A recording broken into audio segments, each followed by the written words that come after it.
एक जना काल कहले कि हम नहीं तरह के चिन्हत, तो अब हम का कहिए, एकर मतलब तू इज्जती प्रतिष्ठित अपने के नहीं कहे के चाहत, ऐसे तू हमरा के नहीं चिन्हत। तो पैसा एगो सुपर स्टार से तनिए सु कम कमाइए लेनी।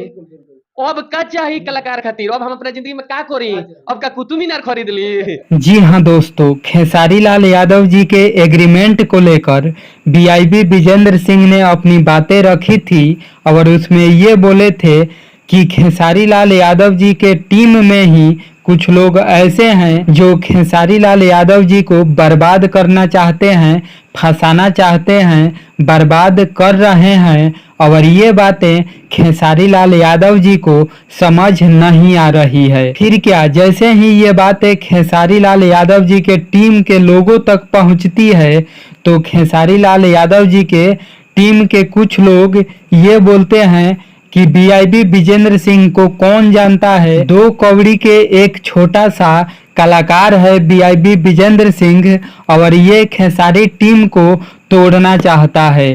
तो इसी बात पर एक बार फिर से बीआईबी विजेंद्र सिंह ने जवाब में अपनी बातें रखे हैं और ये बोले हैं कि मैं एक सुपर स्टार से बस थोड़ा सा ही कम कमाई करता हूँ, मुझे कौन नहीं जानता है और मेरे पास क्या चीज नहीं है। शान से जीते हैं, शान से रहते हैं और शान से खाते हैं, ऐशो आराम करते हैं, और क्या चाहिए। आप सबका इस पर क्या कहना है, हमें कमेंट बॉक्स में अपना राय जरूर दीजिएगा। धन्यवाद।